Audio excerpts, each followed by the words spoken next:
Moi content ouais toute jeune fille, jeune garçon ça yo qui prend décision pour yo participer dans l'armée, dans la police pays yo. Moi souhaiter c'est pas pour yo ka joindre uniforme ou bien matériel pour y voler, craser peuple là. Pour y prendre ça peuple là gain, mais c'est pour yo ka aider pays yo, pour yo ka défendre pays yo, pour yo ka défendre citoyen pays ya. Moi souhaiter c'est pas pour yo ka voler ou bien faire crime tant que ça qui l'a déjà yo. Si c'est pour ça, moi content ouais ça et m'a dit yo congratulations.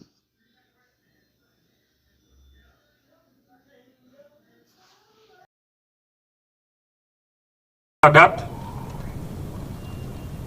nous ne sommes peut-être pas là où nous souhaiterions être, mais graduellement, l'institution militaire fait son chemin en termes d'effectifs, bien sûr. Chers récipiendaires, vous allez prêter serment dans quelques minutes devant le drapeau national.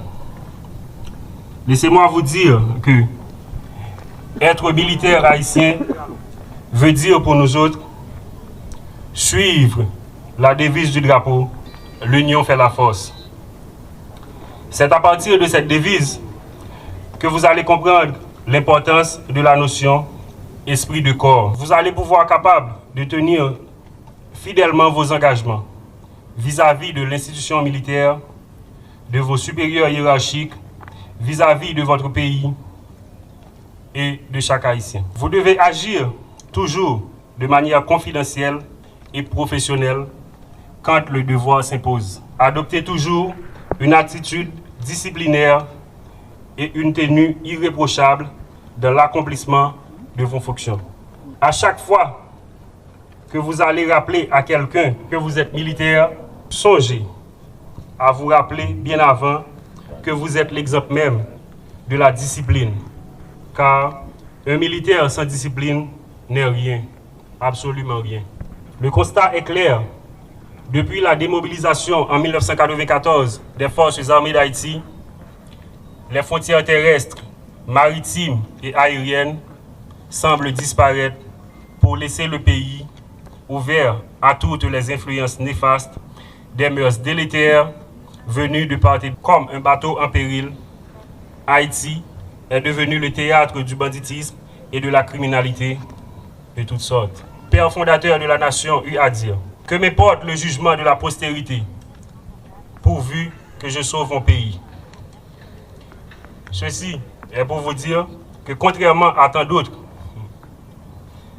ces jeunes auraient pu choisir de laisser le pays aussi, mais ils sont restés pour servir leur patrie à l'ultime sacrifice de leur vie, pour voir de quelle mesure ils pourront contribuer à sortir le pays dans l'abîme profonde qu'il se trouve depuis des décennies. Du 6 janvier 1995 au 15 novembre 2017, 22 ans, 10 mois, 9 jours que l'institution militaire avait été démobilisée et réduite à sa plus simple expression,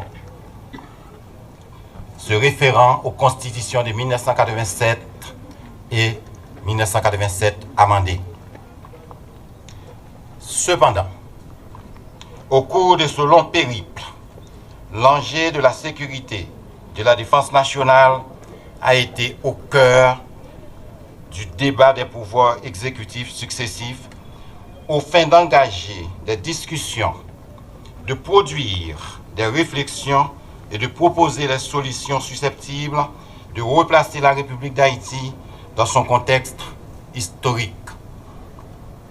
Pour une nouvelle fois, le Centre de formation militaire à la Caona de Léogane a accueilli en son sein, le dimanche 29 mai 2022, environ 424 jeunes des deux sexes, sur instruction du Haut Commandement des Forces armées d'Haïti, avec pour objectif de leur inculquer la première phase d'entraînement militaire. Ce travail a été confié à une équipe chevronnée composée d'officiers, de sous-officiers, de soldats et de personnel de soutien, remplissant chacun en ce qui le concerne les nobles tâches d'instructeur, de formateur, d'encadreur, de moniteur, de chauffeur et de cuisinier. Sans cette franche collaboration et l'esprit de sacrifice de chacun d'eux, le travail n'aurait pas pu avoir lieu. Cette équipe, par son sens de devoir bien fait, a conduit à bon port ces jeunes issus d'horizons, de mentalités, de souches sociales différentes, sans discrimination ni partialité. Malgré certaines difficultés inhérentes à la situation actuelle du pays, les formateurs et les apprenants se sont surpassés pour délivrer un produit de qualité. Monsieur le Premier ministre, aujourd'hui, le centre de formation met fin à la première phase d'instruction avec la satisfaction de devoirs accomplis. Des 424 jeunes au départ, nous voilà maintenant 409 après une minutieuse purge.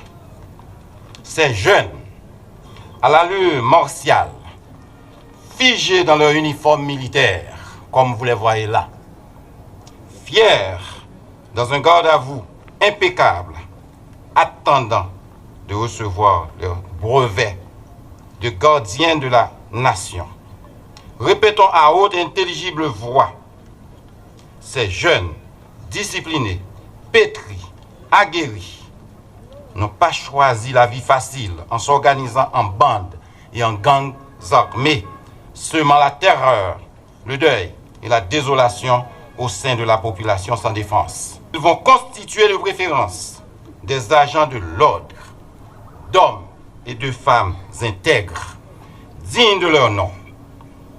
Leurs parents doivent en être fiers, puisqu'ils sont de vrais fils de la nation.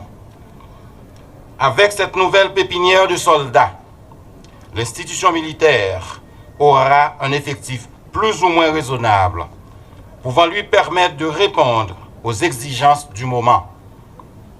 Par un processus de formation continue, soit au centre d'instruction, soit à travers leur poste d'affectation, ou encore à l'étranger, par le biais de la coopération avec certains pays dits amis. Ces jeunes acquerront l'expérience et la compétence nécessaires, les plaçant au rang des militaires mûris et prêts à servir et défendre la nation. Nous tenons enfin à souhaiter à toutes celles et ceux qui, d'une manière ou d'une autre, ont permis la réalisation et la réussite de cet événement combien significatif. En général, les parents et en particulier nos supérieurs hiérarchiques qui avaient cru en notre capacité de relever ce défi. Chers récipiendaires, rentrez au centre le 29 mai 2022 au nombre de 424 et vous voici aujourd'hui 409 jeunes soldats formés, bien entraînés. Rappelez-vous une fois de plus que l'armée, c'est l'ordre et la discipline. Le respect de l'autorité et de la hiérarchie ne sont pas des options, mais des valeurs communes à tout militaire, dans toute l'acception du terme. Tâchez de respecter le serment que vous avez prêté ce matin. Au nom du corps des instructeurs, au nom de tout le personnel de la base et en mon nom personnel, nous vous souhaitons une longue et fructueuse carrière militaire pour le bonheur de notre peuple. Bon courage, bon combat. Nous avons devant nous plus de 400 jeunes hommes et jeunes femmes alliés en formation de bataillon, à l'allure très fière d'effectuer leur entrée officielle dans l'armée. Nous accueillons les bras ouverts ces nouveaux membres de la famille des Forces armées d'Haïti. convaincus que leur contribution est indispensable dans la tâche immense que nous avons à accomplir. Initié le 29 mai 2022 à la base militaire Anakaona de Léogane, la formation de ce contingent n'a pas été sans fracas. Inutile de souligner les difficultés d'accès du site pour les personnels, les matériels, les provisions alimentaires et autres fournitures. Il a fallu une détermination constante du commandant de la base, de l'ensemble des instructeurs et des moniteurs pour boucler la période. En tout cas, le résultat est là pour prouver que les formateurs n'ont pas travaillé en vain. Bonne tenue du soldat Ougadavo, hommes et femmes alignés, bien alignés, exécution correcte de mouvements sur la marche avec des changements de direction. De toute façon, au fil des jours, nous pourrons apprécier l'assimilation des notions de courtoisie militaire, de discipline militaire, de garde intérieure, des règlements de l'uniforme, de l'entraînement individuel du soldat, des règlements généraux des forces armées d'Haïti et autres. Mesdames et messieurs les nouveaux soldats, vous inaugurez aujourd'hui une nouvelle vie. La vie de soldat, qui est une vie faite de sacrifices et de dépassement de soi. Avec l'enseignement que vous avez reçu et que vous avez pour devoir d'approfondir au fur et à mesure, nous estimons que vous êtes suffisamment armés pour accomplir la tâche qui vous attend. Nous retenons quoi que si vous là avec nous aujourd'hui, c'est pas forcé ou forcé ou. C'est au choix de grand monde qu'on fait. Un choix délibéré, un choix responsable. Vous me répétez, parole de fin général Abraham, à la minute où s'il y a engagement dans l'armée, vous gagnez 101 ans. Donc, pas de affaire de pitié encore. L'armée, ce n'est pas une jouette. Il y a le métier des armes. On a parlé des armes qui ont blessé les gens, qui ont tué les gens. Donc, pas de plaisanterie dans ça. C'est ça que fait, nous avons une formation pour qu'à bien connaître les armes observer avec l'IA, pour qu'on qu'il est, ou doit utiliser, dans quelles conditions on peut utiliser. Il est important pour nous toujours songer que mission nous dans l'armée, c'est défendre le territoire pays d'Haïti. C'est défendre la population haïtienne dans la balle sécurité, pendant notre travail, la main dans la main avec la police. De même, il faut toujours songer, ça règlement de l'armée a dit, il faut que nous toujours respecter la discipline de l'armée à fort pour nous gagner une carrière militaire sans désagrément. Avec ça, l'armée a compté sur nous, le pays d'Haïti, le peuple haïtien a compté sur nous. Je vous souhaite bonne chance. Je félicite les recrues qui ont choisi pour modèle cette figure emblématique ayant organisé le premier soulèvement général des esclaves et J.T. Boukman, tout en réclamant les droits fondamentaux de l'homme noir, a plaidé pour un développement équilibré du territoire en faveur des travailleurs et non en faveur des exploitants.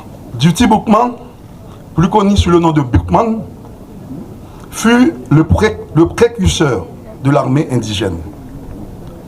Il fut un rassembleur, car au-delà du symbolisme de la cérémonie du Bois-Caïman, il a su rassembler les esclaves de toutes les plantations pour donner l'impulsion au mouvement qui va converger vers la bataille de Vertières.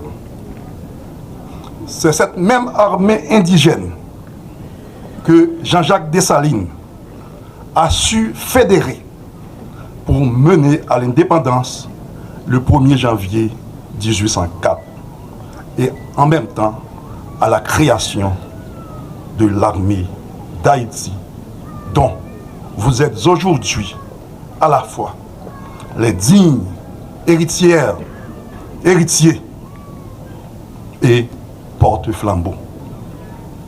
Certes, héritière et héritier d'une nouvelle armée plus moderne, avec, je dirais, une nouvelle vision, une nouvelle philosophie. Une armée soucieuse du respect des droits fondamentaux de l'homme, de l'équité de genre,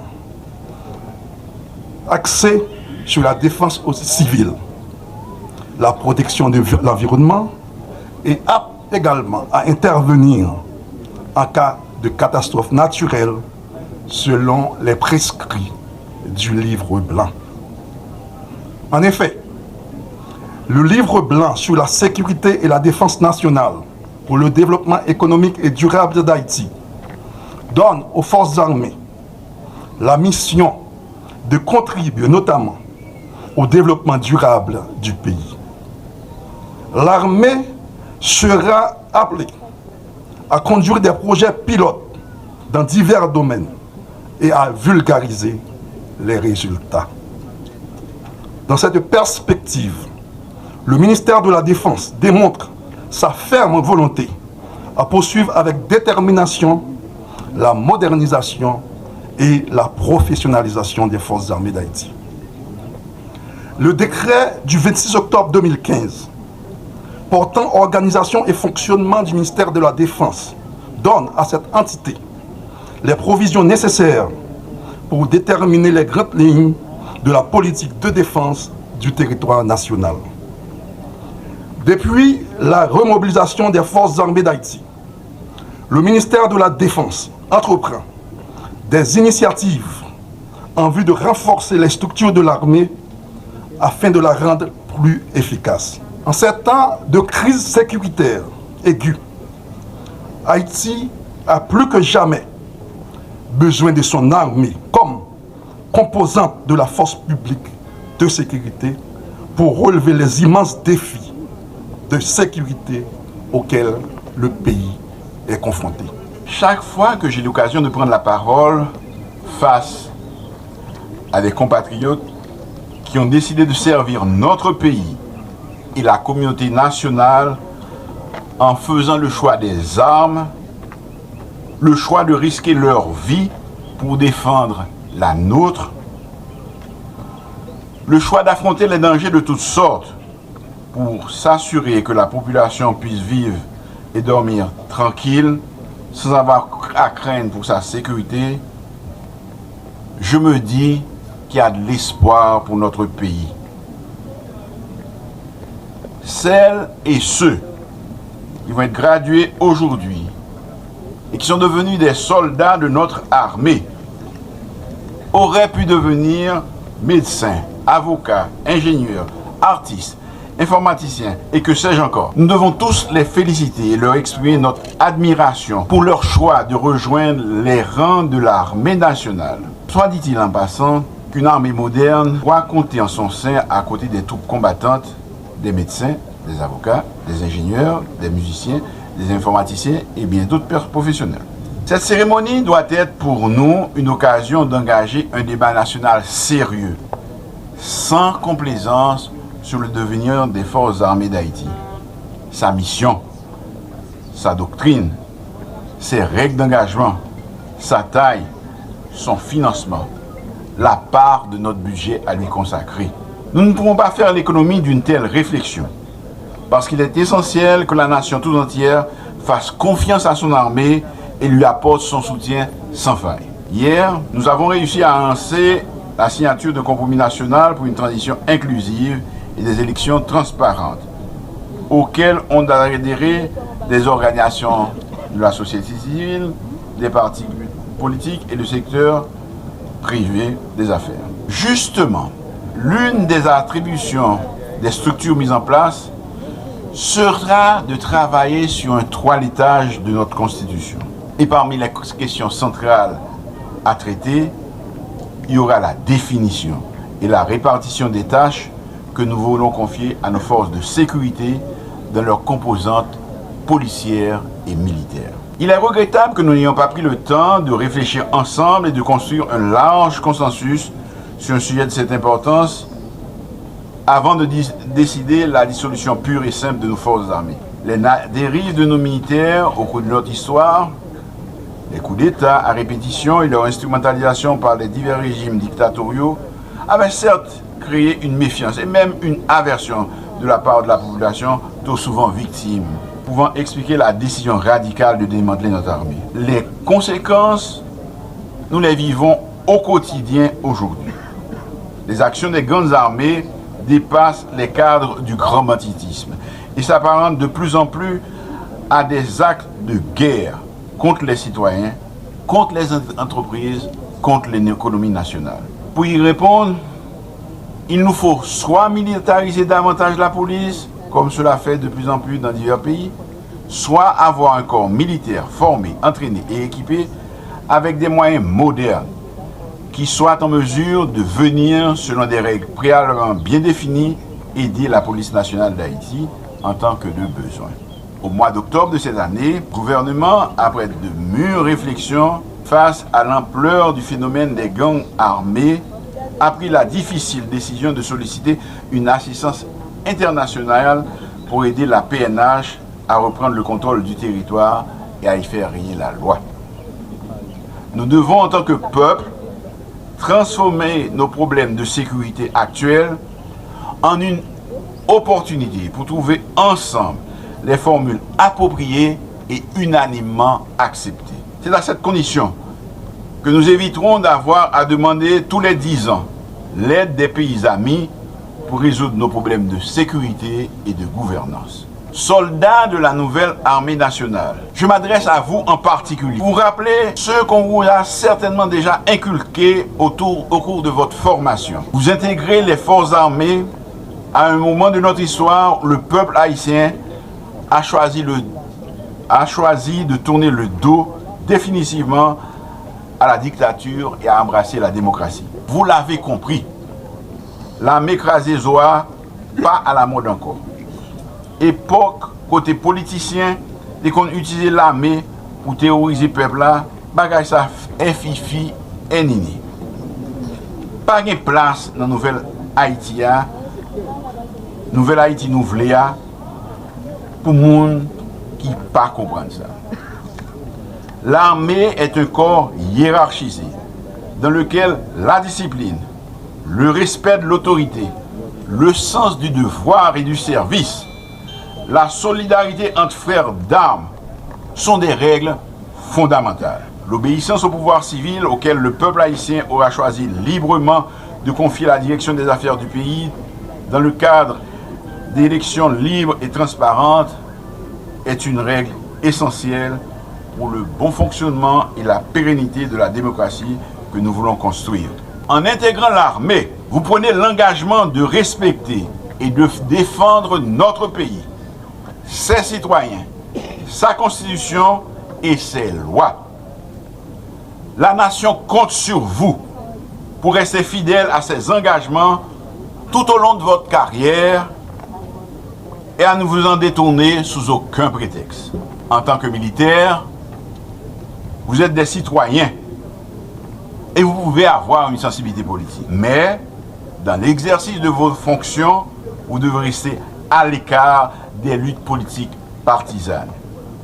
Vous devez éviter de vous laisser manipuler ni par les politiques, ni par les forces d'argent, ni par les trafiquants en tout genre.